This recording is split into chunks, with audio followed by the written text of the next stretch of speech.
Everyone, welcome back to my channel. তোমরা সবাই কেমন আছো? আশা করি ভালো আছো। আর আমিও আজকে খুব ভালো আছি।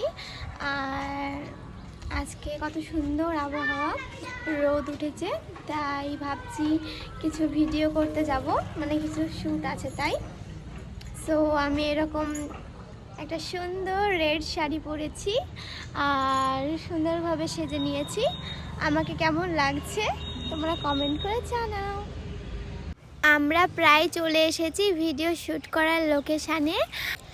আর এই রাস্তাগুলোতে ভিডিও সত্যি খুব ভালো হয়, কারণ এখানে যানবাহনের চাপ খুবই কম থাকে, পুরো ফাঁকা রাস্তা। সত্যি বলতে গেলে দেখতেও ভালো লাগে আর ভিডিও শ্যুট করেও অনেক অনেক অনেক শান্তি পাওয়া যায়। আর রাস্তায় দেখেছিলাম আমরা কামরাঙা মাখা, তাই আমি একটা কামরাঙা মেখে নিয়েছি। তারপরে মুখে দিতেই গাইস কি টক কি বলবো, টক টক ঝাল ঝাল, বেশ ভালোই লাগছিল। সো চলো এবার আমরা আমাদের রিলস ভিডিওগুলো শ্যুট করে নিই, আর শ্যুট শেষে তোমাদেরকে ফাইনাল রেজাল্ট দেখিয়ে দেবো। আর আমরা এই রাস্তাতেই এখন শ্যুট করব, ওই গাছটার সামনে একটা শ্যুট হবে। আমার ক্যামেরাম্যান এখন ক্যামেরাতে গিম্বল ব্যালেন্স করতেই কি বলবো খুবই ব্যস্ত, যে ক্যামেরাতে তাকিয়ে একটা হাই করারও তার কাছে সময়ই নেই। ফাইনালি আমার এই রিলস ভিডিওটা শ্যুট করা হয়ে গিয়েছে, আর তোমরা এই রিলসটা আমার এই পেজে শর্টসে দেখতে পাবে।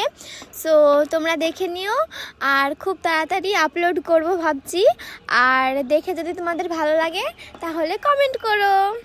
গাইজ চটপট ড্রেসটা চেঞ্জ করে আমরা আর একটা লোকেশানে চলে এসেছি ভিডিও শ্যুট করার জন্য, কিন্তু এই লোকেশানে ক্যামেরা কোয়ালিটি একদম দিচ্ছে না। সো এখানে আর রিলসও করা হলো না। সো গাইজ আমরা এই রাস্তাতে আমাদের শেষ শ্যুটটুকু কমপ্লিট করে নিলাম। এবার আমরা এখন যাব ডোমকলে। তো চলো ডোমকলে গিয়ে তোমাদের সাথে আবার দেখা হচ্ছে। গাইস আমরা এখন ডোমকলে পৌঁছে গিয়েছি, আর এইটা ডোমকলের কোন রাস্তা তোমরা যদি চিনে থাকো তাহলে কমেন্ট করে জানিও। আমি আমার বান্ধবীকে ফোন করে ডেকে নিয়েছিলাম যে তুই আয়, তাহলে একসাথে আমাদের দুজনার দেখা হবে। বান্ধবী আমার চলে এসেছে, আর এখন আমরা কোর্টের একদম সামনে আহার রেস্টুরেন্টে কিছু খাওয়া দাওয়া করব। বান্ধবী আর আমি চলে এসেছি রেস্টুরেন্টে, আর এখানে তো বান্ধবী ফোন দেখতে ভীষণ ব্যস্ত হয়ে গিয়েছে। তারপরে তো আমি মাথায় হাত দিয়ে বসিয়ে গিয়েছি, কি খাবো তাই ভাবছি। তারপরে এখানে মেনু কার্ড দেখছিলাম, কতগুলো আইটেম আছে, কিন্তু এর মধ্যে আমার কোনোটাই খেতে ভালো লাগে না। শেষ পর্যন্ত পৃষ্ঠা ওল্টাতে আমার ফেভারিট জিনিস ফুচকা আমার চোখের সামনে চলে এসেছে। সো তখন আমি বান্ধবীকে হাত দিয়ে দেখাচ্ছি, চ বান্ধবী ফুচকাই খাওয়া যাক। তারপর বান্ধবী বলছে না ফুচকা খাওয়া যাবে না। ও একটু মাস্টারি করে মেনু কার্ডটা পড়তে লেগেছে, যে থাম আমি একটা ভালো আইটেম বের করছি। পড়তে গিয়ে তো হেসেই পাগল। তারপরে আস্তে আস্তে পৃষ্ঠা উল্টাচ্ছে আর পড়ছে। শেষ পর্যন্ত ওর ডিসিশান হলো এগুলো কিছুই খাওয়া যাবে না, মিক্স চাউমিন খাইছ। গাইস আমাদের মিক্স চাউমিন চলে আইছে।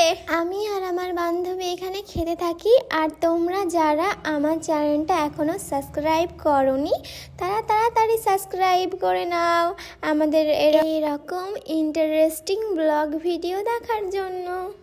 বান্ধবী ললিতা এখন খাওয়া বাদ দিয়ে মোবাইলে ছবি আর ভিডিও তুলতেই ব্যস্ত। বান্ধবীকে বলছি, বান্ধবী তুই আগে খেয়ে নে, নাহলে ছবি তুল। বান্ধবী বলছে, এই আমি খাচ্ছি, তাহলে আমার ভিডিও করতে হবে না? হ্যাঁ, তুই যেমন ব্লগিংয়ে শেয়ার করবি তেমন তো আমিও করব না।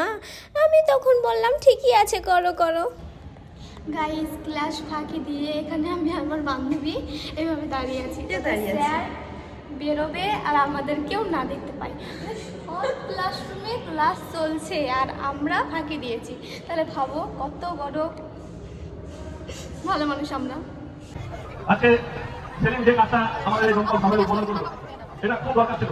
তাই কিন্তু আপনার দেশের সঙ্গে সেখানে বলা দিশা থেকে শুরু করে সম্পূর্ণ ব্যবস্থাটা সে এখান থেকে করছে, এবং সমস্ত রকম সুযোগ সুবিধা সেলিং করছে। এবং এখানে যারা উপস্থিত হয়েছে উপস্থিত আমার সঙ্গে খুব ভালো একটা পারিবারিক সম্পর্ক।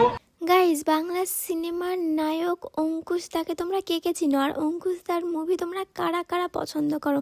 আমি তো ভীষণ পছন্দ করি। বাড়ি ফেরার সময় ডোমকল মাছ বাজারের সামনেই একটা প্রোগ্রাম হচ্ছিল, তো সেখানে অঙ্কুশ দাকে দেখতে পেলাম।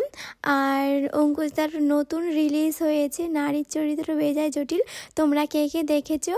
আর আমি তো হল থেকে দেখে এসেছি, সো তোমরা কমেন্ট করে জানিও।